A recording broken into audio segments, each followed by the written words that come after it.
All right, thank you for tuning in to Watching the World. We're coming in with urgent news in regards to the press conference regarding the shutdown that everybody wants to go away. So tune in. We're going to do the news at noon a little bit early to cover the breaking press conference and look forward to hearing what you guys have to say. Shutdown. We're almost a month into this, and we wanted to highlight a couple of things and a few members this morning. There are some very important developments. But before we get to all that, one of the things that we wanted to note is that really it's painfully obvious to everyone the true motivation of the Democrats' historic obstruction has now become very clear for everyone. I want to use a little simple, Lily, if you show me this real quick. Just real quick, simple facts, because these things get obscured too much. But there are simple facts about the Democrat shutdown that everybody needs to recognize. Here's 4 of them. First of all, we have to have Democrats to reopen the government. You know that in the Senate it requires 60 votes to break an impasse. Wait, hang it on, Lily, hold it real here. Keep it close to the podium. I want everybody to see this, okay? We're gonna make it simple. I had my 15-year-old son and some of his friends were together over the weekend, and they wanted me to explain it to them as simply as possible. This is the little formulation, okay? Hey, fellas, remember from civics, you gotta have 60 votes in the Senate. We only have 53 Republicans, so we must have Democrats to do it. The Democrats are out trying to claim that this is all on Republicans because we control the government. We don't control the Senate without 60 votes, so you have to have them. Now they've voted 13 times, those Senate Democrats, counting the House and the Senate together, they voted 13 times to keep the government closed. And what they're demanding as a ransom to reopen the government are some really crazy things. They want to restore $200 billion in health benefits paid for by U.S. taxpayers to illegal aliens and non-citizens. We can't do that. They want billions of dollars in wasteful programs to be returned to foreign countries for things that none of you would agree with. We are not going to do that. They want $500 million to go back to left-leaning news organizations paid for by taxpayers. We can't do that. And then they want to cut $50 billion from the Rural Hospital Fund that Republicans got signed into law July 4th to prop up health care in red states and rural areas around the country. It's too important, but they want to take that away. They know that we can't do it. And now that they've begun to admit what this is all about, thanks, Lee, put on the thing there. They're admitting what they're up to. Chuck Schumer said every day of the shutdown gets better for us, meaning the Democrat Party. And you know, we had the second-ranked Democrat in the House, the minority whip, who just said a few days ago, the end of last week, that we know that this is causing great pain for the American people, but we have to use this leverage. We don't have many times where we have leverage like this. And so they've shown you what the real motivation is. But ultimately, why are they doing all that? Let me summarize this really quickly, as simply as I can, for the civic students back home. Republicans are not demanding anything, literally nothing. All we want is to reopen the government. The Democrats are demanding all those things I just showed you on the chart, plus a lot more. When I say they want to send money to foreign countries, this is some of the things that they would propose that we spend money on again. They're demanding, this is a ransom to reopen the government. Things like $4 million for global LGBTQI plus awareness campaigns around the world. $4 million for the LGBTQI plus democracy grants in the Balkans. They want $2 million for feminist democratic principles projects in Africa. We're not doing that. But again, the question is why? Why? This sounds crazy. It is. Why would they do this? And what we saw on vivid display over the weekend was the re-emphasis of this fact. This is motivated purely out of fear. And what do we mean by that? You saw the Democratic leader in the House, Hakeem Jeffries, endorse Zohran Mamdani for mayor of New York City on Friday. It was an illustration of what we're facing here. The Democrats right now fear the far left activists more than they fear air traffic controllers, border patrol agents, American service members, and so many others missing their paychecks.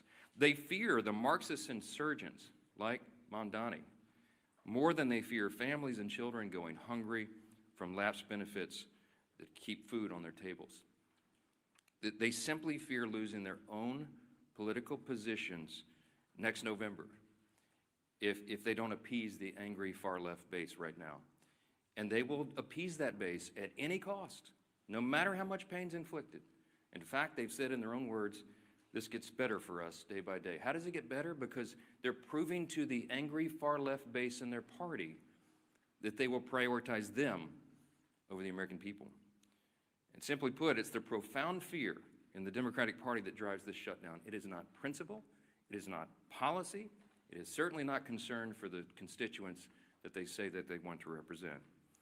We know that because even their own constituents now are begging Democrats to stop the political games and reopen the government. Just yesterday, the largest union of federal workers, the very people that the Democrats claim that they fight for, came out publicly and urged the Democrats to join the Republicans in passing the House's very simple short-term funding bill. Also, yesterday, the National Air Traffic Controllers Association began to put up flyers in airports to explain the real danger that is being imposed for air travel, air safety in this country, highlighting what the Democrats are doing. So I just want to say this simply to our Democrat colleagues. You have an off-ramp now. You painted yourself into a corner, but here's your off-ramp. The unions, the largest unions are saying, please do this. You can claim that as cover and say that you had to do it. Reopen the government. Get it working for the people. It's our #1 priority and responsibility as members of Congress.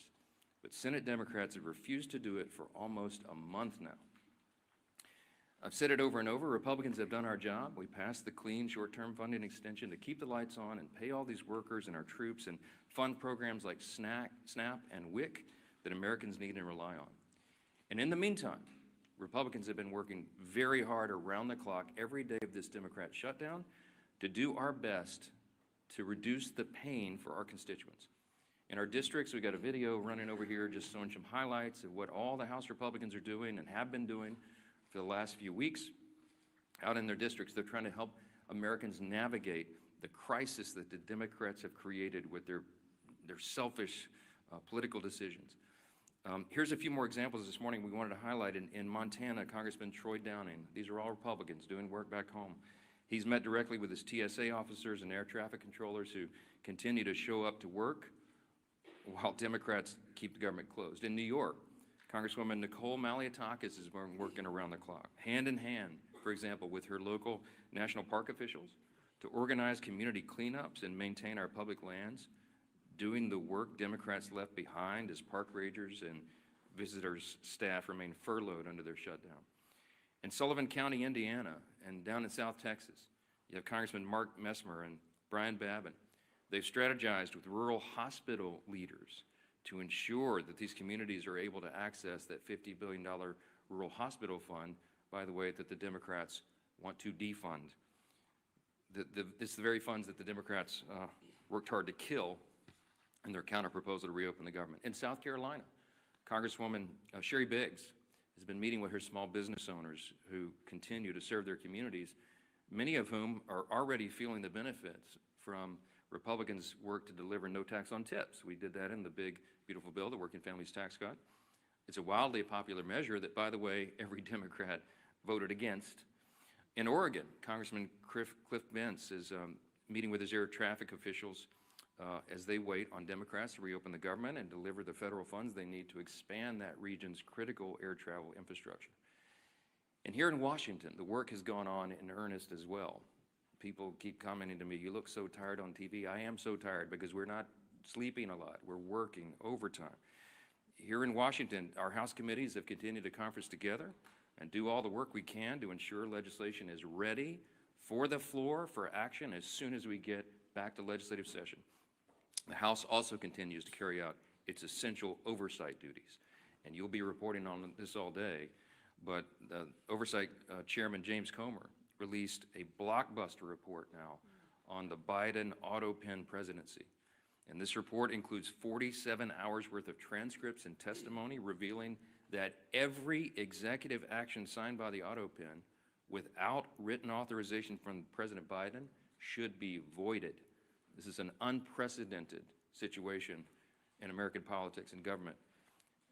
The actions of President Biden simply were not all his own actions, and there are major implications to that, including all the pardons that he signed. But don't get me started. Okay, on Friday, the Energy and Commerce Chairman, Brett Guthrie, these are all Republican actions, He launched a bipartisan investigation into the NBA's handling of betting and illegal gambling allegations following the recent shocking reports that raised questions and integrity concerns. And as we covered last week, the House Oversight Committee also delivered its third batch of files from the Epstein investigation, now totaling 43,000 pages and documents, pieces of evidence, including personal flight logs, financial ledgers, daily calendars, and diaries of Epstein himself. Republicans are here in Washington, and we're out in our district, fans out across the country, doing good work on behalf of the people we serve and represent. And what are the Democrats doing? You've seen it. They're posting TikTok videos. They're bragging about using the American people's pain as their political leverage. And House Republicans are taking this day by day, just like the rest of the country. We have our House Republicans on a 48-hour return notice so they can get back, understanding that some flights may well be delayed. But to get everybody back here as soon as possible, as soon as the Democrats decide to do the right thing and reopen the government, we will get back to immediate and urgent and necessary business on the House floor itself. We're anxious to get back to that, but we cannot have a regular legislative session until the Democrats do their most basic responsibility to reopen the government and get this moving again. So today we're fortunate to be joined by several of our good friends and colleagues here, all members of the Republican Study Committee, and the chairman of that committee, the largest caucus of conservatives in Congress, is Representative August Pfluger from Texas, and we're glad to have him as well. He's going to share a little bit about the reckless decision of the Democrats and what that means for military readiness and families all across this country. We are so grateful for these great members and their leadership. August will reference who's here, and then we'll take some questions. So, Chairman Pfluger. Thank you, Speaker. Sure. Speaker, you're doing a great job, and I think we all know that today's Democrat Party is not the party of JFK, who once famously said, "Ask not what your country can do for you, but what you can do for your country." Instead, today, Democrats under Schumer and Clark and Mandami are saying, "Ask not what you can do for your country, but who you can leverage for your radical agenda." Ask not what you can do for your country, but who you can leverage for your radical agenda. I'm August Pfluger. I'm chairman of the Republican Study Committee. We have some great members, including Burgess Owens, Stephanie Bice, Harriet Hageman, and Craig Goldman, who are with me. And, you know, it's really sad to think about what Catherine Clark said last week. She said, of course, there will be families that are going to suffer, but this is one of the few leverage times we have. My colleagues stand for families. The Republican Party stands for families because we believe, we know that our greatest asset in this country is the American family, that our country rests on the shoulders of families, that the Republican Party will always advocate for families, that we will look up for families, that we will legislate to prosper families. And instead, the family is only a point of leverage for our Democrat colleagues. How sad is that? You know, I'm thinking about military families right now. I'm thinking about that soldier who is deployed around the globe to keep our country safe, to push back against a threat. And I'm thinking about that phone call that soldier probably received this year, this month, in the last couple of days, asking whether or not they're going to get a paycheck, talking about the new baby at home, trying to figure out if they're going to be able to pay their rent or even buy some groceries or put gas in the car. I was there. I'm a veteran. I've been serving on active duty when shutdowns happened. This is a very stressful time for military families. And commanders right now, instead of being focused on the mission, instead of being focused on the threat, instead of being focused on the training and the exercises that keep our readiness and our lethality at the highest possible levels, now they're focusing all of their attention on making sure that their families of their subordinates, their soldiers and their airmen, their Marines, their sailors, are taken care of, that they actually have the resources. And we have members of the Republican Party who are in our communities right now convening groups of community leaders and banks, food banks, and other resources because Schumer has chosen not to pay them. Now communities are having to take up with 0% interest bridge loans. Now communities are having to defer those mortgage payments and those car payments. So where the Democrat Party is failing, our communities are succeeding because they know that the right thing to do is to fund and help in this time of need. You know, the enemy has not shut down. Our enemies around the world want us to be divided. I'm calling on my colleagues on the other side of the aisle who served in the military to do the right thing. We were there. We were there when Joe Biden and Nancy Pelosi put CRs on the floor, and guess what? We did the right thing. Multiple times we did the right thing. Where are my Democrat colleagues who served in uniform to stand up and rise above petty politics, to do the right thing? Have you not gone home to your districts to hear from your military communities, from your federal workers? Have you not listened to your local communities telling you to stop the nonsense? No. You know what? They're not there. They're in New York City campaigning for Mondami. Maybe they've orchestrated this so that they had the time to go campaign for an outright socialist. Maybe this was orchestrated so they could go do that. No, this isn't the party of JFK anymore. This is the party of Schumer and Mondami, the party that bows to the radical left. I hope that everybody can see the split screen of what's happening in this country. The speaker has so eloquently talked about the fact that Republicans are doing our job to take care of families, that over 13 times the Senate Republicans have voted to fund our military, to fund TSA, to make sure our Border Patrol can get paid and all federal workers can get paid. And Democrats continue to obstruct. I hope you can see the dichotomy between the two sides here. And I'm calling on Democrat members, especially those who served in the military, to do the right thing and to stop the nonsense. With that, I hand it over to my good friend, our leader, Mr. Steve Scalise. Thank you, Chairman Pfluger. Thank you for your service to our country, especially to all those men and women who are currently serving our nation, whether it be in the military, federal employees that are still working, showing up on their job, but because of Chuck Schumer and Democrats who have bowed to the socialist radicals in their party, those federal workers are not getting paid. We've talked up here for weeks now about some of those hardships, how it's going to affect people, and ultimately now how it is affecting people. Those impacts are now being felt.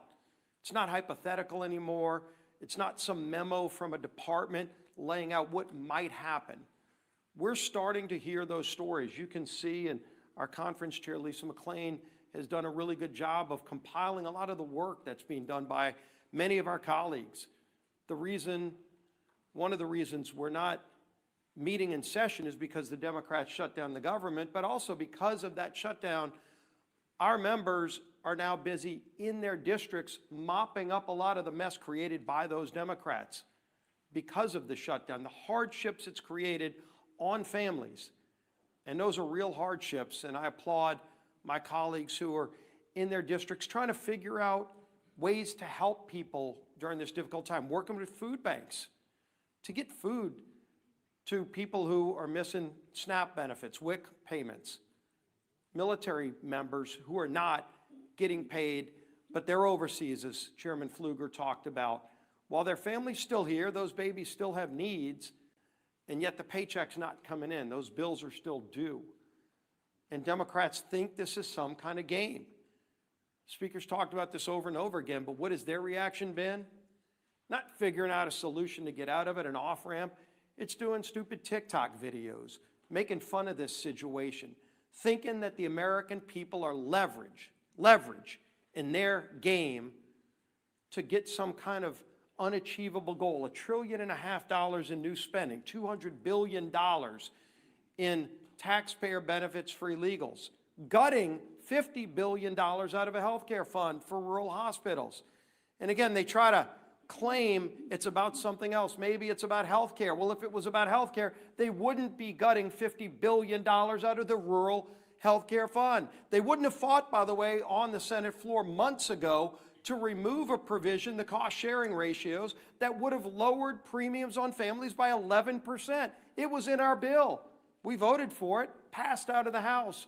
Democrats are still to this day bragging that they removed that provision from the bill that would have lowered premiums, health insurance premiums on families by 11%. And they want to talk about health care? Give me a break. Look at what they've done. They've wrecked the health care system. They fought to raise premiums on families. Democrats have over and over again, and now they're imposing real pain on American families with this shutdown. We've got some new numbers that have come in, and these are not good numbers, unfortunately. Reuters reported more than 2,700 flight delayed nationwide on Monday, and more than 8,600 flight delays just Sunday. 8,600 flight delays. Think of how many families were impacted. Every flight, well over 100 people on each one of those 8,600 flights that were delayed, all because Chuck Schumer and radical Democrats want to use American people as leverage. A Democrat aide said they won't concede short of, quote, planes falling out of the sky. Who are these people? Didn't they once care about this great nation and making it better? And now they think if a plane falls out of the sky, that's their leverage? For what? Goodness. Chuck Schumer, quote, every day gets better for us. Who is us? Because I can tell you who them are. The American people are sick and tired of Chuck Schumer and his friends thinking it's a better day for him when they are feeling more pain. Senator Coons, quote, the point of this shutdown is not just suffering for suffering's sake, but to make a point, as if suffering of the American people is not enough. We've heard, of course, over and over again, Catherine Clark, shutdowns are terrible. Of course, there will be families that are going to suffer, but it is one of the few leverage times we have. They keep saying over and over again, they know American people are suffering. They don't care. They want leverage for themselves. They want to show off to their radical socialist base. Bernie, of course, Bernie Sanders, who was on the stage with AOC over with Mandami the other day with their socialist love fest. Bernie, quote, you reopen the government and we lose our leverage. That's what this whole shutdown is about. They're telling you what they mean. Democrat source in the Hill article last week that we talked about, quote, we would have enough votes to reopen the government if people were not terrified of getting the guillotine. This is Democrats being afraid of their own base because their base is so radical that they're afraid of their base. The American Federation of Government Employees, we talked about this yesterday, came out and said, quote, it's time to pass a clean continuing resolution and end this shutdown today. No half measures and no gamesmanship. Rep. Amelia Sykes said, quote, we know that people are going to suffer if we don't open the government. People will go hungry. Well, she knows it. She's causing that hunger, but let's put a point on this. In an ABC article regarding the 42 million Americans that are going to lose SNAP benefits next week, Joel Berg, who's the CEO of the nonprofit Hunger Free America, said this, quote, we are going to see the greatest hunger crisis since the Great Depression. And that's not hyperbole, that's just true. The greatest hunger crisis since the Great Depression, when 42 million people lose their SNAP benefits this weekend. What are these Democrats waiting for? This is not a game. This is not leverage. They're taking food off the table for families, for babies. It's disgusting. It's time to end the madness. They can go on the Senate floor today. Just 5 of them need to get courage. Just 5 of them need to get the courage to do the right thing and open the government today and end this pain and end the suffering that they've caused. Then we can go negotiate our differences. Yield to the whip. Time ever.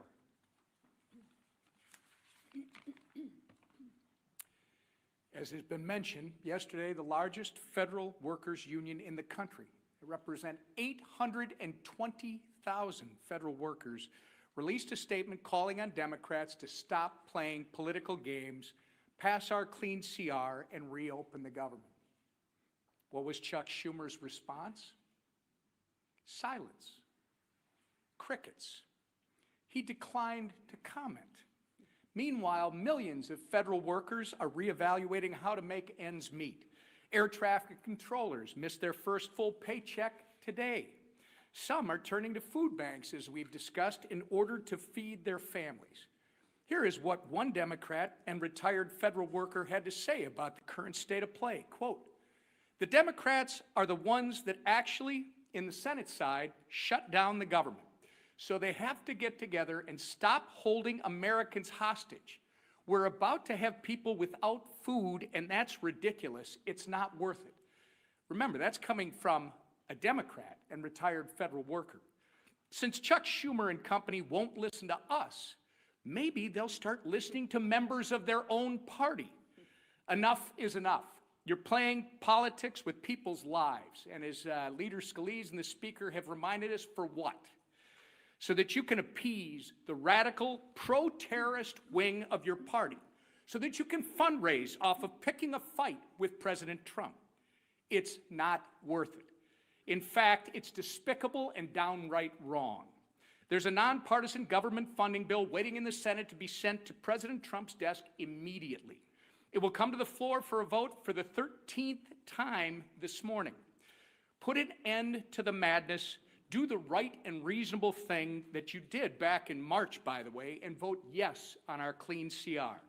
Instead of complaining about a new White House ballroom, how about you try doing your actual job and reopen the government for the people you were elected to serve? Guys, please like, share, and subscribe if you don't mind.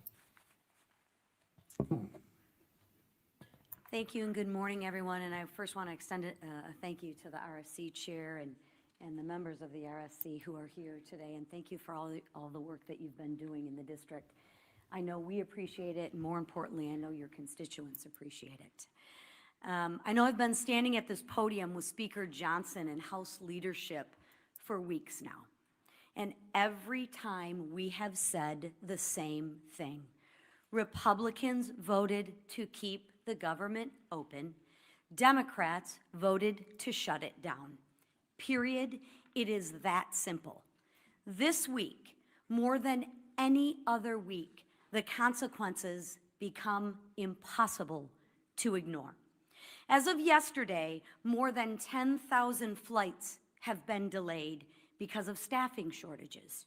By the end of this week, nearly 2 million paychecks will be missed by Americans. And by Saturday, 42 million Americans will lose their SNAP benefits. Let that sink in. 42 million Americans will lose their SNAP benefits this Saturday because Democrats want to use them as leverage. This is real pain, real fear, and real consequences. And Democrats are using that as political leverage. And leverage for what? Ask them this. Leverage for what? To force through illegal benefits for illegal immigrants to the tune of $1.5 trillion? 42, they'd rather do that and put 42 million Americans at risk of losing their SNAP benefits. That's what they're choosing. That's what they're choosing. Let that sink in for a minute. This isn't leadership. This is cruel and disgusting, and it's cruelty disguised as politics. Even the president of the largest federal workers union, and I don't know if you noticed that, but he doesn't exactly always cheer for Republicans, but this gentleman is actually begging the Democrats to do the right thing and end the shutdown. While Democrats posture in front of the cameras, Republicans are actually out in their districts working. Just take a look at the video that we've been playing all morning, right? Don't let the facts get in the way of the good story. Republicans, like the colleagues you see behind me, have been in their district working for the American people who are suffering from this Democratic Schumer-led shutdown. You will see Republicans volunteering at food banks, Republicans supporting rural hospitals, Republicans cleaning up national parks, and Republicans helping people in real ways. Republicans believe in solutions, not stunts. We believe in serving the American people, not using them. So while Democrats try to turn American hardship into political currency, Republicans are working to reopen the government, to restore paychecks, and bring stability back to American families. Because this isn't about leverage, it's about people. And we are here to serve. It's about time the Democrats remember who they serve. Thank you. All right, questions? Go ahead first. Go ahead. Earlier this week, President Trump quoted running for president again in 2028. Are you comfortable with those comments, and you're a constitutional lawyer, with that violating? Well, there is the 22nd Amendment.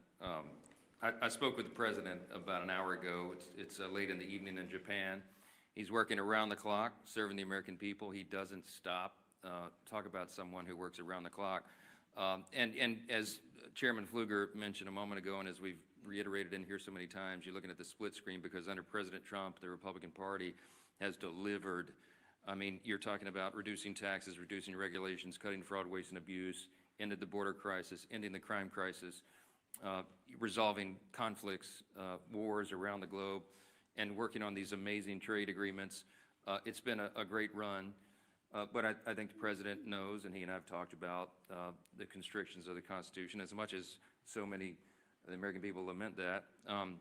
The Trump 2028 cap is one of the most popular that's ever been produced, and he has a good time with that, trolling the Democrats, whose hair is on fire about the very prospect. But I do believe that we've got 3 extraordinary years ahead of us, and the 2 years of the Trump administration are going to be an incredible thing. And I don't see a way to amend the Constitution because it takes about 10 years to do that, as you all know, to allow all the states to ratify what 2/3 of the House and 3/4 of the states would approve. So I don't see the path for that, but I can tell you that we are not going to take our foot off the gas pedal. We're going to deliver for the American people, and we've got a great run ahead of us. We'll have 4 strong years. Yeah, second round. The White House was able to find funding for the military, for WIC, for farmers. Should the White House now be able to find some funding for the SNAP program if they've done it for all these other ones? They certainly tried. I mean, one of the reasons that this shutdown has not yet been as painful as it might otherwise have been is because the president is bent over backwards, the administration. Think of it this way. The White House, the executive branch in a shutdown, has a large control panel full of dials. Under the Obama administration, they turned those dials, the pain dials, to 10 immediately. You remember it was so egregious to us. Speaking of our veterans, I mean, they put yellow crime tape around the World War II memorial so that people who'd served their country could not go visit the memorial. They wanted it to hurt. The Democrats have shown, and they've said in their own words, this is leverage. It gets better for them every day. They don't mind inflicting pain on the American people if they can somehow get some sort of political points out of it. The Republican Party is the opposite. And President Trump has proven that. Every day of this shutdown, he has tried to move funds around to find unobligated funds to cover the bases, to get the troops paid in the middle of October, and to make sure that WIC funding is not resolved. You know how he's getting women, infants, and children funding done?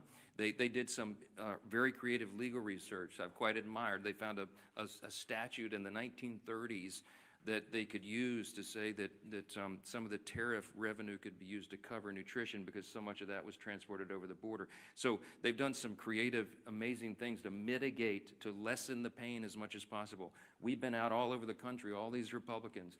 I mean, Craig Goldman flew in here to do this press conference with us, but he's been in Texas serving his constituents. Stephanie Bice been in Oklahoma. Harriet Hageman's been out west. You got Burgess Owens out in Utah. They've been serving their constituents, and August Pfluger, but they came in to help us articulate what's going on. All that effort has mitigated the pain, but we're running out of the resources. We want to fund SNAP, but they did the legal research, and they could not find a 1930s era statute to bootstrap that one. The contingency fund was approved by Congress. And when the Democrats voted against the CR, they voted against the ability of us to use that money. And so 42 million people are going to suffer because they're playing political games. There's nothing, the White House has run out of it. They have all the pain dials turned back to just a 0 or a 1 as best they can. But when you're out of resources, they go all the way up. And it's out of their hands, it's out of our hands, and that's why we're so frustrated. You don't see the happy warrior Steve Scalise pound the podium very often. But we're angry about this, we're frustrated. We should be, because it's wrong for the people, and all of you should be angry about it as well. And I know many of you are. Yeah, right. What's your reaction to yesterday's purge of senior ICE officials from field offices around the country? Are you worried that that's going to result in less experienced leadership at ICE? And again, when is it time for Congress to do some oversight? I don't know any of the details of that yet. I just heard about that literally. I was walking in, so I'm not going to comment on it until I find out the details. I know some of these things get misportrayed. Yeah, back row. Yeah. On the auto pen investigation and the Oversight Committee's report that was released this morning, some Senate Republicans had suggested that perhaps there isn't a legal avenue to void the pardons that were signed by by the auto pen and these executive authorities. Do you think that there is a legal avenue? That's what the investigation concluded, that any of those executive actions that were signed by the auto pen under the Biden administration should be void. Do you think that's possible? Nothing this incredible and insane has happened before. This was not something that the forefathers anticipated. It's unprecedented. There is no legal precedent because no previous president had an auto pen or had the audacity to have people signing things on their behalf when they didn't even know what was in it. And so we're in uncharted waters as a nation. As we say up here all the time, we're so tired of making history. I just want normal times, normal Congress again. But the Biden administration was unprecedented in so many ways, and the president was checked out of his job for quite some time, and everybody knows it. And there was a cover-up. The people around him who were they would give him scripts to follow. They would point him literally in the direction, stand here, sir, wave like this. And he didn't know what he was signing. So there's all sorts of just incredible implications. It sounds like a terrible novel or something, but this is reality.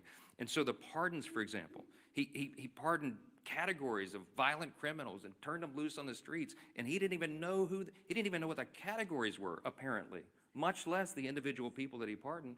They're invalid on their face. I mean, I used to be a constitutional law litigator. I would love to take this case and go into the courts and make that law to set the precedent. You can't allow a president to check out and have unelected, unaccountable, faceless people making massive decisions for the country. Think of the executive orders that were signed with the auto pen. When he paused LNG exports, liquefied natural gas, to our European allies around the world, I confronted him about it, by the way, the one meeting they allowed me to have with him as Speaker in the Oval. And he looked at me as if it hadn't happened, and he said, I didn't do that. And it occurred to me, he wasn't lying. He honestly didn't know. Do you know what the implications of pausing LNG exports were around the world? It made all of our European allies had to buy their natural gas from Vladimir Putin, which fueled his war machine, to go, conduct his war on Ukraine. It destabilized our energy sector, and it had us step back 3 or 4 steps of energy dominance around the world. Thankfully, we're back now because we have a commander-in-chief who's fully in command and understands the necessity, energy policy being national security policy. I could go on and on and on in every category. Huge implications. What does it mean for us? How do you unwind it? I don't know. But it will be determined in the courts ultimately. And these are unprecedented cases of first impression, as we say, because it's never been tested before. But man, is it dangerous stuff. Front row. Because you win the boot game today. Go ahead. Norman, Your Honor. I'm curious, you guys, a lot of you are talking about the government unions demanding that Democrats reopen the government at this point.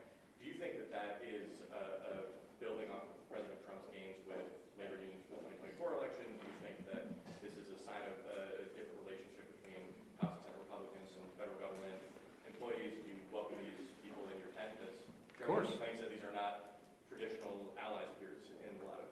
President Trump and the Republican Party achieved some very important historic things in the last election cycle. We had a true demographic shift in the election. We had a record number of Hispanic and Latino voters, for example, who came into the Republican Party, record number of African-American black voters, Jewish voters, union workers, young people, demographics that had not traditionally in recent years been with the Republican Party in large numbers. And they came to us not reluctantly, but with hopeful anticipation. Why? Because they wanted a return to common sense. And they saw what the other party had done to them with their terrible policies and their terrible ideas and the radical, woke, Marxist, progressive agenda, and they realized it didn't work for them. So they came to us and they said, can you do better? Well, we did. We have. And we passed the one big beautiful bill, the working families tax cut, and all of our legislation and everything the president's done with executive orders, fulfilling his promises, are codifying those things and doing the rest of our legislative agenda, which is being held up right now because of this. We're delivering for those people. So it is not a surprise to me that union workers would come enthusiastically supporting common sense. What we're asking for here is common sense. They're supporting the party, they're supporting the president because they know who's working for the American people and who is not, who is causing and inflicting pain on the American people. The contrast has never been more clear. We say all the time, this is not your father's Democratic Party. I grew up in Louisiana. When I was a kid, I didn't even know a Republican. Literally, like everybody was Democrat. And, you know, the Southern Democrats, you know, conservative Democrats down in Louisiana. That party doesn't exist anymore. My grandfather would not recognize what this party has become. He would clearly, they'd all be Republicans because the Republicans stand on the side of common sense and working families, hardworking, middle class, lower class earners in the country. We drafted the working families tax cut to be geared for them, to help them. And we infused the legislation with all this pro-growth policies so that all boats will rise. People see that. They see the effects. Ideas have consequences, my friends. And the policies and ideas that are advanced by the Republican Party are right for America because they comport with our founding principles, and we stand on those principles to defend them. And by contrast, on the other side of the screen, they're going for communism and Marxism. Take your choice. Jake. In the opinion that you're not interested in these one-off funding bills, SNAP, air traffic control, is that still your view? We voted September 19th to fund every one of those priorities. And every Democrat in the House except one voted to not fund them. The Democrats are playing games. They put a few of the one-off bills on the floor, as you've seen in the last week or so. They put a bill to pay the troops and pay essential workers, and the Democrats voted it down. So it would be a futile legislative effort for us to do this again repetitively in the House and send it over there so Chuck Schumer and the gang can play games and spike it. It's a waste of our time. They need to vote for the clean, continuing, nonpartisan CR, turn the lights back on and get the country working again, and then we can resolve all the rest of the issues that were always on the calendar for the remainder of the year. I want to thank our Republican Study Committee colleagues for being here and standing in the gap for your constituents. All the Republicans out there, they're still at work. They're not even watching these press conferences because they're working for their constituents. Thanks for that. Appreciate it.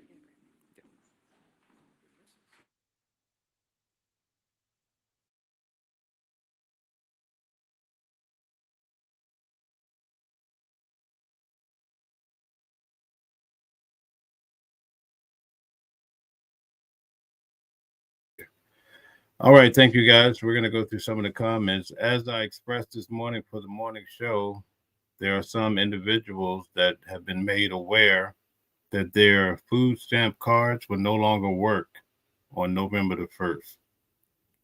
So that means if they have some sort of reserve built up, let's say they have $130 or $300, they were saving for a rainy day. After the 1st, they won't be able to access those funds. That's very important. So a lot of these individuals are sort of negotiating, can I buy food and freeze it so I can get through the month? Because Lord knows how long this is going to go on for. So definitely something to think about, what people go through. You'd be surprised how many people are on government assistance. So let's be mindful. A lot of people have dug in their heels on the blue side, on the red side. They want to stand for the Democratic Party, Republican Party, you name it, right? That's what they want to do. But ultimately, as a country, most people are going to lose. In fact, the red states, the blue states are all affected. Mostly the red states are on food stamps more than the blue states. So, you know, we can argue amongst each other all day long, but ultimately we're not working together. You know who really win in these type of situations is Russia, China, all the other countries who try to keep us fighting amongst each other, saying, you know, I've seen in the comment section so far some horrible things said amongst each other. I get it, I understand, but again, it does not promote unity. And that overall is the big problem that we have. So definitely, let me try to slow this down. The comments are going so fast. Happy Go Lucky says we're losing and have been since day one of this presidency. So not happy with Donald Trump. Okay, Eric says, one of our moderators says, please respect others in the chat. Thank you. Okay, Bless Money says, Democrats. Okay, Democrats. Oh, what a terrible thing. Okay. Chad says, Hispanic people could vote to begin with. Good is full of being morons. Okay. All right. I had a little trouble understanding that. Gary says, God have mercy on those who have not. Okay. A lot of people have not. I went through yesterday, 40 million Americans receive food stamps, right? So this is just not like a little small pocket of people, not like a little pocket of recession.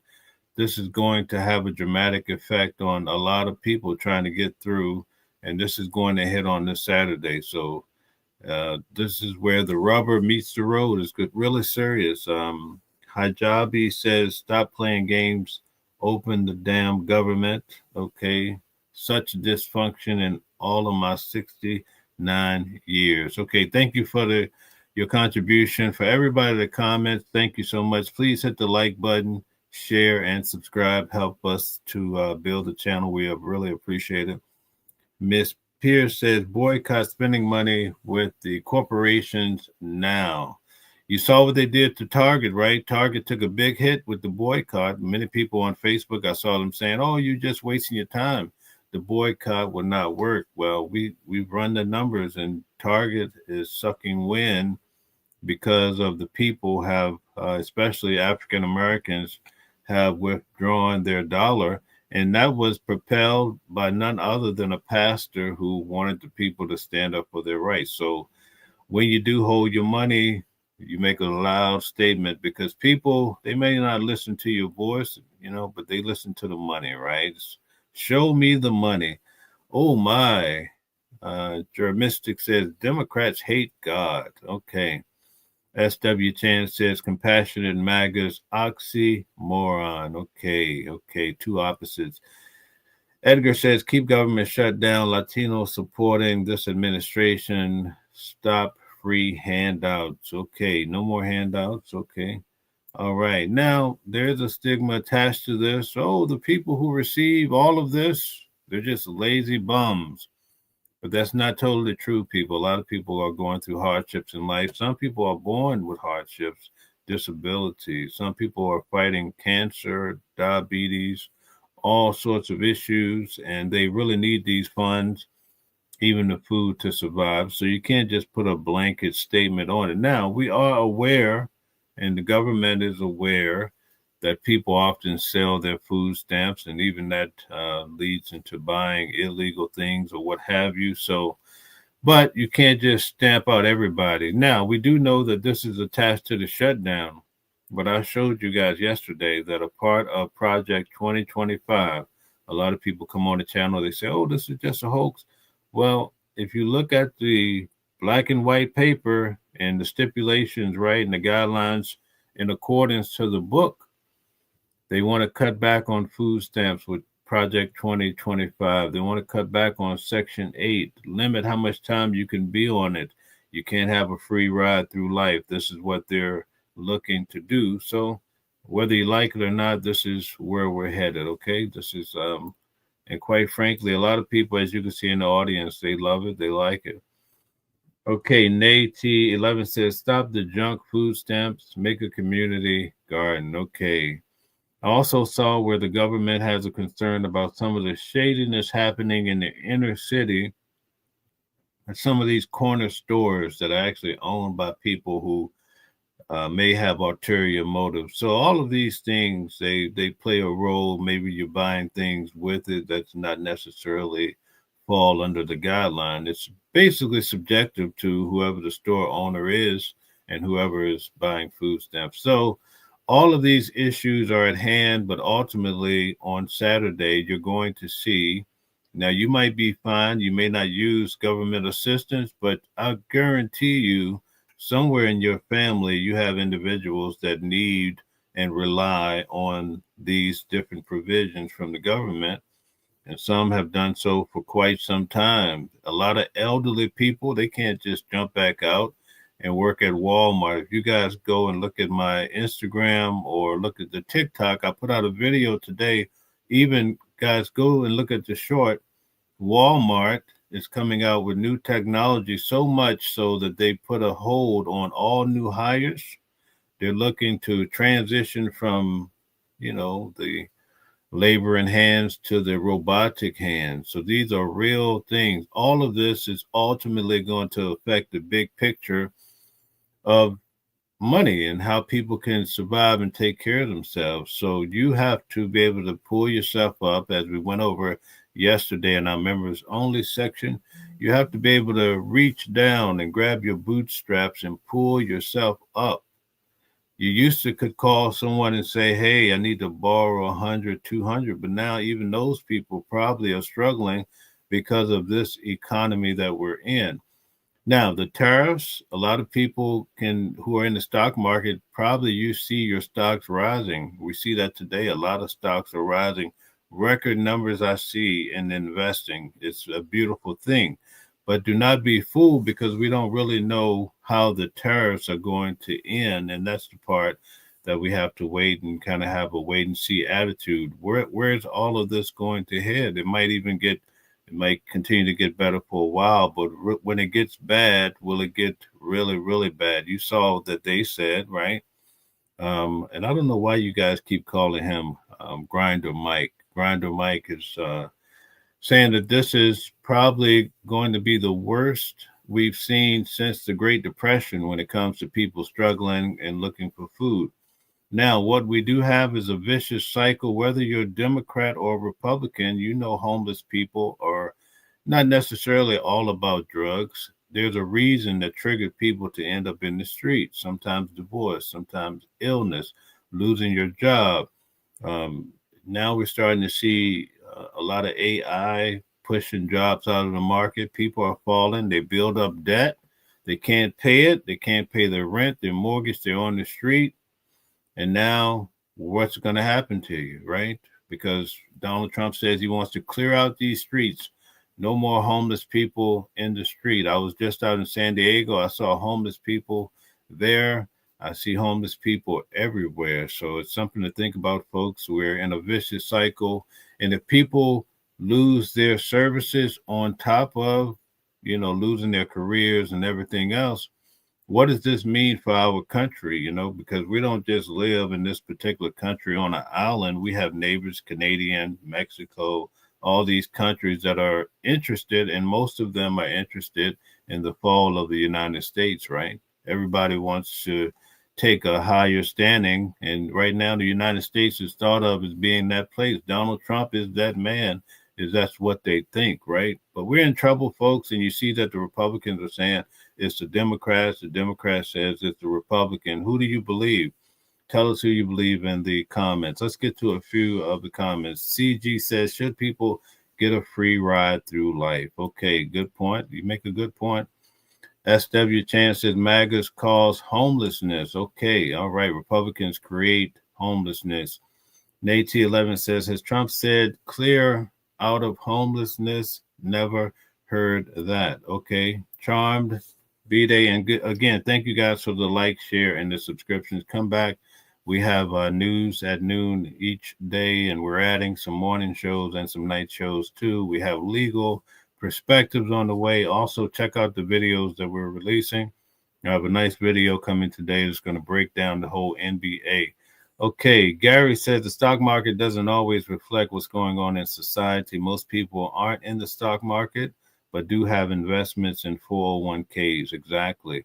And you need those 401ks when you retire, right? And a lot of people use it when they acquire a home for your down deposit. So it's very important. Tom Bade says, I believe the Republicans. Okay. Angela Rodriguez says, hand down, Republicans are in the right. Democrats are bullies. Oh, do not like the Democrats. Be Better 2024 says the wrath against America has just started. The Democrats are trying to stop the next disaster with the health care. I remember paying $624 a month for insurance. Wow. Okay. Profolk says 401k doesn't help us today. Okay. Rog says, if billionaires are taking all the money, how can people with lower income levels survive? Exactly. It's like a vacuum and the money's being sucked up, but again, that's why as individuals, it's imperative that we elevate, right? You can't blame anyone else. Unfortunately, it's survival of the fittest, and it boils down to that.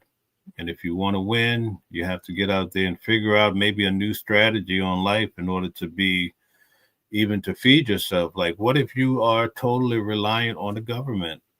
What's going to happen next week? What are your meals going to look like, right?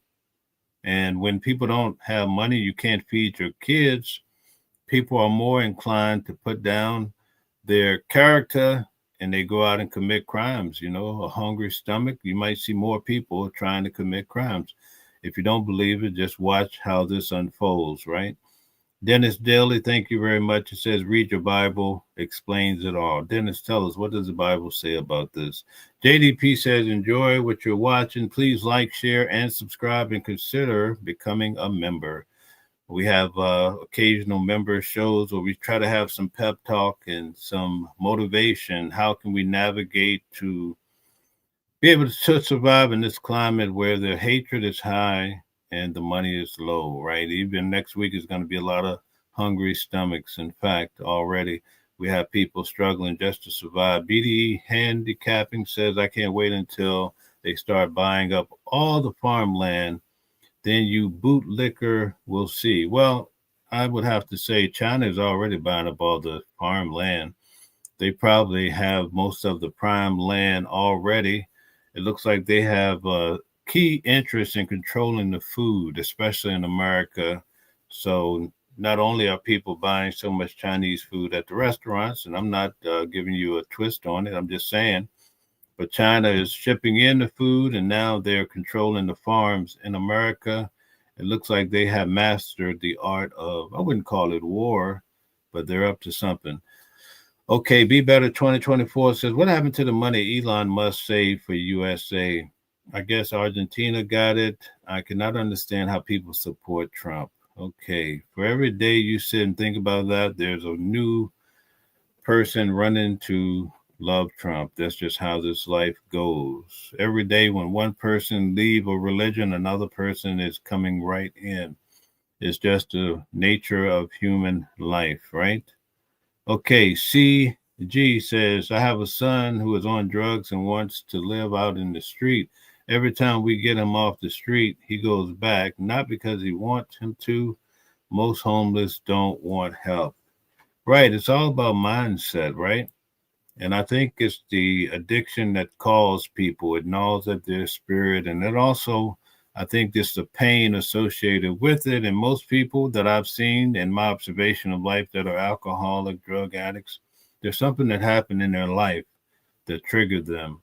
And instead of facing it, perhaps going to therapy or figuring out how to, rise above it, they take a numbing agent, alcohol, drugs, to make the pain go away. So that's probably the reason why. I'm sorry to hear about your son, but this is a tough life, and there's so many people and there's so many issues we have to face. And like in the case of Sean Diddy Combs, it was his knee surgery that triggered him, and he said he was locked on it. He don't recall much of his life, living in a maze. Michael Jackson, right? Surgery. Prince had a surgery. Ultimately, was hooked on allegedly hooked on the drugs, and it led to an overdose. So we know the story. Whitney Houston, Marvin Gaye went out. One of the best ever to do it. Went out in these circumstances. Elvis. The list goes on, folks. This is not a joke. JDP says, let's like, share, and subscribe. Okay. Thank you. Okay. SW Chan says, thanks for letting us vent. You can come here and vent every day. We don't discriminate. We don't push this whole battle of the sides. We try to find a meeting ground. And it's very important to find a meeting ground. Most of us have neighbors that are just as opposite of us, right? You might be a Democrat, but your neighbor is a Republican, right? And if you lean on that too much, you ever seen that show To Hate Thy Neighbor or something like that?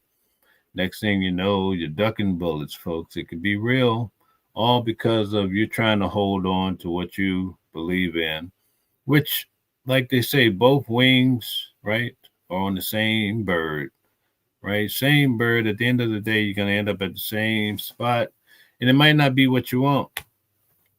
I'm telling you what could possibly be. Jerry Mystic says, last night I was watching 9 black kids cram into a Cadillac. Oh my. It's we're living in a tough society. People are trying to survive. The problem is on social media, everybody's showing you the beautiful side of life, and they also make it up, right? They make things up. They're living great. If you go back and you look at the people you went to school with, they paint an image, they're on vacation, all of this, right? But at the end of the day, no one wants to put the reality on the table and show other people the dark side of what they may experience, right? You could call that human nature. Let me give you an example. I'm not a religious guy, but I do recall from my walk in life, there's a scripture that says, he without sin cast the first stone, right? Nobody can throw the stone because everybody has their own issues and have done dirt. But even like in the case of Sean Diddy Combs, everybody wants to talk about what Diddy did and what Diddy didn't do. But if the judge turned to you in the audience and says, hey, sir, what did you do? Right? Well, before you go blogging and before you throw a stone, what did you do in your life? People would be faint out of fear because we like to try to hide our issues, right? This is real facts, right? But this is just how this life goes. So we really don't have a true superiority over the next guy, Democrat, Republican. And I guarantee you, most of us who are Democrat, you have Republican beliefs, right? And if you can sit back and say, well, you know what? I think Trump did a bum job here, but he did a good job here. I think Joe Biden did a good job there, did a bad job here. Now you're being more realistic, right? And I think so. Like the other day, I said, Kamala running again after $1 billion was hosed down and out. She's going to run again, I'm just being realistic now. People are going to beat me up and say, oh, yeah, you're talking about Kamala. No, I'm just being realistic. Like, why would you run again so soon? But, there's someone that has a whole philosophy on why she should run again now. But I'm just being realistic. $1 billion is $1 billion, folks. All right, Fates Karma's in the building. Sorry for your loss again. Guys, we keep sending positive energy to Fates, who lost his wife. Such a sad situation. We're all facing so much, and that's a good example of what I'm talking about. Okay. Yes, SW Chance says everyone is busy shouting at each other. Yes, indeed. Charm by Day says, what did Trump do that was good to you? Can you admit one thing? Okay. Let's see. What is one thing that Trump did that was good?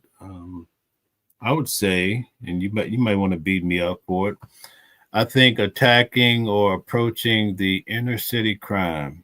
I'm in New York City, and on some dark nights, you see some things that would, if you're not from the city, would have you faint out of fear. And a lot of people are coming forward, even African Americans, right, saying, listen, this is the first time I can sit in my backyard. These fools are out here shooting, right? And it's not just a black thing. All people commit crimes, right? And it's not a matter of going after a particular kind, but although we do know who the main target is, we know that all people commit crimes, right? But I think that was a good thing because I'm in the inner city trying to cover news, and you see some terrible things at night, So I know that might offend some, but I was asked a question and I felt compelled to answer it. So CG says, thank you for that, sir. Yeah, I want to be safe. In fact, when Donald Trump became president, I said he's going to send the troops. Now, everybody on Facebook, they give me a hard time, right? Because usually I'm pretty negative about Trump. But I say he's going to send the troops into Chicago, and look what's happening. At least that's what this whole thing has turned into, a debacle about taking these inner cities on. And the reason why I said that is because every weekend I was hearing about 12, 15 people getting shot, right? So that's a good thing in my book. All right. Charm by Day says, I'm in Detroit. Okay. AI says, wait for Ma'am Donnie. Now, I want to clear one thing about him. There's a rumor out that he's going to legalize prostitution here in New York. But according to the video yesterday, I didn't get to do the lunch because of the technical issues, but I had him on record saying he's not going to legalize prostitution. A lot of people are excited about that, right? I don't know why, but they're excited about it. Okay, Professor Oak says, get rid of poverty and you'll get rid of most crime. You know, and again, I don't like to get too much into the Bible. I'm not from a spiritual perspective, but even going back 2,000 years ago, Jesus said, you'll always have the poor. And I thought that was shocking because it's almost like, well, you know, you're going to always have the poor. So that's my answer to what you're saying. And I think that's the attitude of the government. It's kind of like when COVID hit, a lot of people fell off and they just expected that a certain percentage are just going to be dead. And whoever they are, we're just going to move them to the side. Maybe they'll get a burial now. I know an individual or two that didn't have a burial at all. And so this is how, when there's a mass passing away, this is the approach the government take. And not only that, people accept it because they're just trying to live through this, what happened. I can't say the word P or else I think they cut back on your channel, okay? So it's all about common sense. You should be able to look at Donald Trump and say, look, okay, I like he did this. I don't like what he did that. Now, you might have an overall concept of him. You say, okay, good. Doesn't necessarily make you have to be this whole in love Democrat or Republican, you know? But I mean, it's only normal you want to go with some group. But I'm saying at some point, we need to use our logic and understanding. You should be able to look at Joe Biden and say, no, he didn't deliver. He made us think he was going to give us this. And that way you see another Joe Biden come around, you say, no, I'm not going to vote for him this time, you know? And that's just how this life goes. Linda Whitaker says it takes a radical approach sometimes to break the cycle of crime. And that's what he's doing. He's taking a radical approach. And I think that I would rather deal with the debate that we're having now about Trump sending in troops into the inner city than what I see on the streets of New York. With just one ride on the subway, you'll see. And sometimes you're on the subway at night and there's this guy and he's staring at you and he wants to make you his girlfriend. Yeah, this is what happens in New York City, you know. So now you're on the subway. What about the guy who the lady's sitting there trying to sleep at night on the subway, right? And he set her on fire, right?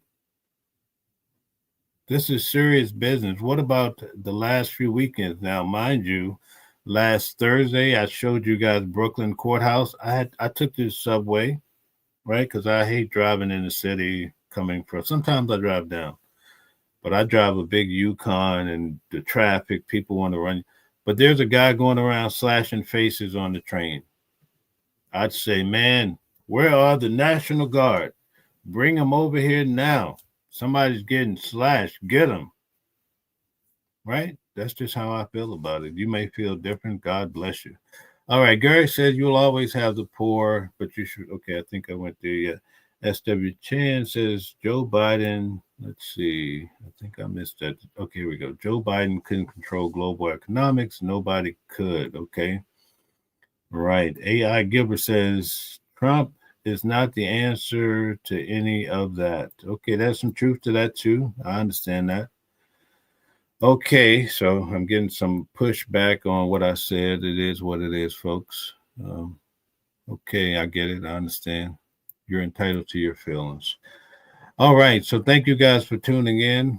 I think that pretty much covers the press conference, and whether you like it or not, whichever side you sit on, people are going to be hurting next week if they don't open up the government. And then what's going to happen? And I do think that all of this stuff is ultimately going to land into the midterm elections, and it may not be as beautiful for the Trump administration as they think it will be. I think this is going to be tough. I think Epstein files is going to be tough too. I don't think they'll be able to shake the Epstein files. Okay, so we'll see what happens. There's a lot going on. We just have to try to take care of ourselves and our families and be good to one another. AI Medspot says, betting Thursday reopen. Okay. All right. Mashona's in the building. Hello to you, Mashona. Okay, very good. Mashona, I'm hard at it. I've been live twice today already, right? Isn't that something? Okay. JDP says like, share, and subscribe and turn on the notifications. Yesterday, JDP was trying to help me figure this whole streaming out. So thank you. Kudos to you for always being supportive. I really do appreciate it. It's so beautiful.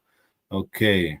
You got my back. Okay, well, you go back and get caught up. Okay, thank you very much. I really do. Okay. Rafika says, where are the jobs? Layoffs are everywhere. There are no jobs.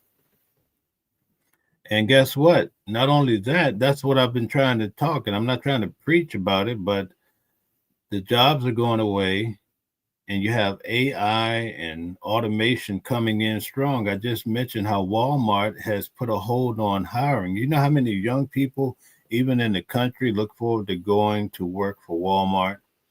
They've shut that down for 3 years, and they want to implement, right? Allegedly, this is in the news, breaking news today, they want to implement the robots. So there's big trouble in the air.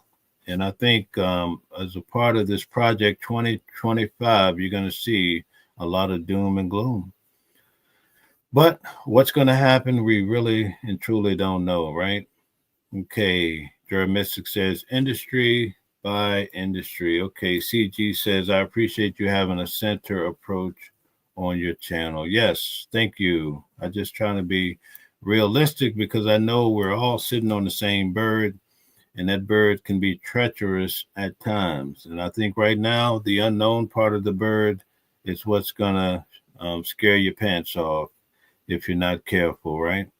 And a good example is what's happening now. And I think we could go into next week with no hope in sight, and people in the government could be okay with it because they don't see that same type of urgency.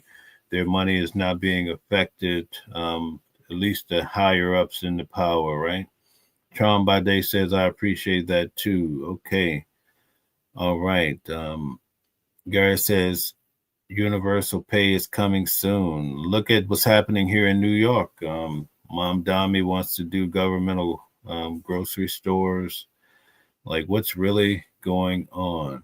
And here's my last message. Once you're on the system and relying on the system, you're totally at the control. And so when they turn off the spigot, you're in hot water. So that's why it's important. And I try to always say, make it your aim to try to get off the system, rise above it. I know it's tough, but I think it's far more advantageous than what we get from swiping on these social media platforms. It's all by design. And then not only that, they're programming people to think a certain way. And then you see what happened with the guy Robertson that allegedly took out Charlie Kirk. He grew up in a Republican home, Christian home. His parents are saying he radicalized from the internet, went up on the roof and took out Charlie Kirk. You see what I'm saying? So who knows what the real story is, but there is, some sort of sentiment here that this is what's happening at a larger scale, and people are definitely being brainwashed. And sometimes you can lose your child to the streets because you don't know what they're being programmed and where they're getting all these ideologies from, right? Okay, Gary says the mark of the beast. Okay, very good. CG says, what happens when the millionaires move out of New York? More will move in. That's how it goes. I think it's the nature of the beast, right? All right, thank you guys. Okay, one question. Okay, let's see what this frog is saying here. One question. Any idea on when our newest member gets to be sworn in? I'm not sure. I do not have the answer to that. And again, Epstein Files is holding that hostage. You might as well take it for what it is, right? The Epstein Files, they do not want to reveal what's really in those files because the people would probably not be too happy with that. Any comment about Three Eye Atlas? I think I'm going to go. Yvonne, thank you for being here. Thank you for the likes, shares, and subscriptions. I think that it's something that we may not understand. I do not think it's some advanced technology from some alien that's yet to be seen. This is the third time that something outside of our system has come through. So I think we could lean toward. There's always a God of the gaps. You understand that theory, right, Yvonne? When man didn't understand different philosophies, when they get to certain points, like even with Newton, when he couldn't understand the solar system and Jupiter and why it was pulling on the earth, he says, oh, ever so often God reaches in to intervene. So whenever a man didn't understand certain things, right, or man, that's where in the Catholic Church, early going way back, they believed in the sun god, right? So as man starts to learn more, then they close those gaps. There's a case in the Gospels in the New Testament where the man is foaming at the mouth, right? And they say, oh, he has a demon. He has a demon. That was a common concept with people who didn't quite understand. Then later, when science and medicine come along, they say the man is epileptic. So now you don't get people coming into the emergency room in your local town saying, oh, this guy has a demon because he's shaking and he's foaming at the mouth anymore, because now humans understand that this is a real medical event. It's not a demon. He's having a problem that if you give him certain treatment, you can calm it down for now. In fact, if you don't believe what I'm saying, let's use just a little logic. If you go to the emergency room and say, hey, I'm having a demon, oh, now in church, it might work, right? If you said the saints came down upon you in church and you started jumping up and down, it's acceptable. But if you try that at the emergency room, you might end up in a straitjacket. This is real talk, right? Same thing with demons and these concepts. You say, I mean, how many times have a person gone to the emergency room in our lifetime talking about demons and they don't look at you in some crazy way? So this is just how it goes, right? I'm just telling you. So my position on it is probably a scientific one as far as Atlas go. And also I'm taking for granted everybody know what it is. I would say go look it up to get a thorough understanding about Three Eye Atlas. It's a humongous being that's blasting through the solar system. It's going to cross paths with Earth soon, and they're trying to figure out what it is. And then with the internet, it sounds better online when you can say, oh, yeah, this is an alien coming to take us all away. You know what I mean? So it sells better. But I think in time they're going to define it, even if they don't know, but there'll be more of a logical answer as to what it is. So if you want to learn more about that, feel free to check it out. There's so much going on about it. All right, Linda says both exist, medical and demons both. Now, I'm not disputing your belief in demons. I'm just saying in the context of it, right? This is normally how it would be dealt with, right? So, but I'm not knocking your belief or anyone's belief in demons. That's not my message. Okay. Mystic says you need to roll out universal guaranteed income simultaneously with the rollout of automation. Okay. All right. Okay, Linda, we're on the same page. Yes. When it comes to God, when it comes to demons, everybody's entitled to their understanding and their belief system, and I'm not knocking it. I don't get into that. But I do quote certain verses sometime or use different illustrations to make a point. I think I'm entitled to that. I have a long background into the religious side. I understand the Bible quite well. I'm in the Bible scholarship program, so this is what I do every day. So obviously I'm going to talk about it, all right? But I will try to do a show where we're doing some Bible debates. I have a Bible scholar coming on pretty soon. Once I can understand what people want to hear about the most. So that'll be just one show in many shows for those who we're going to have specialty shows at night for people that just want to tune in, right? Just want to talk about the subject. I know a lot of people want to get into Bible scholarship, so that's why I'll definitely have the Bible scholar come on again. All right, thank you guys for, let's see, Jeremy Mystic says, let's see, some argue that all diseases caused by parasites and parasites are the demons referred to in the Bible. Okay, I can't speak on the parasites of being demons in the Bible, but I have heard that parasites such as cancer is caused by parasites. I have heard that. I cannot substantiate that from a medical standpoint, but quite possible. Who knows? All right. Thank you guys for tuning in. Thank you for the likes, the shares, and subscriptions. And again, I know it's tough.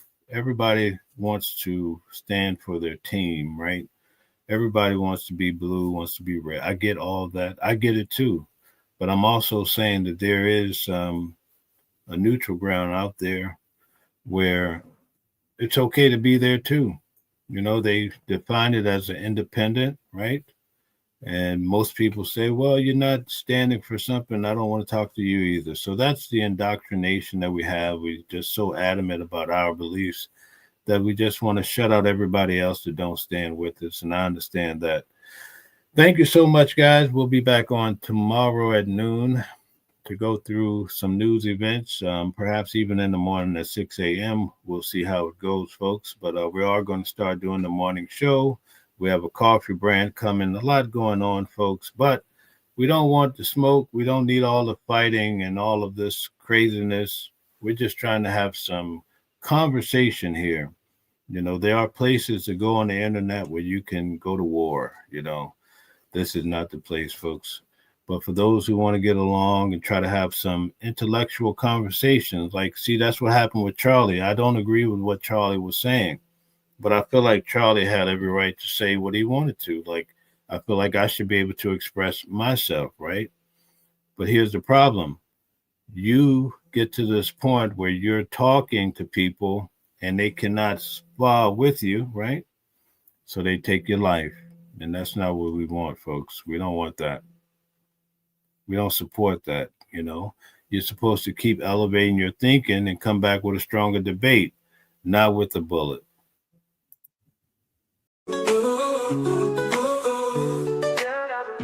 Different voices, but the same song. Living a world where we all belong. Kindness leading the way, breaking the chains. In the symphony of love, the flame remains. Embracing diversity, brighter days in sight. Watching the world sharing love and light.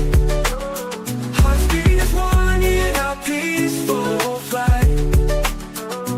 Colors of harmony, painting the night.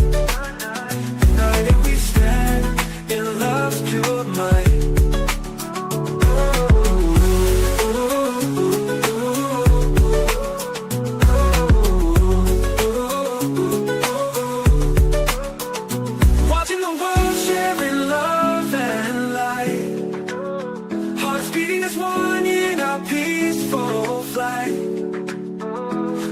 Of harmony, painting the night. United we stand.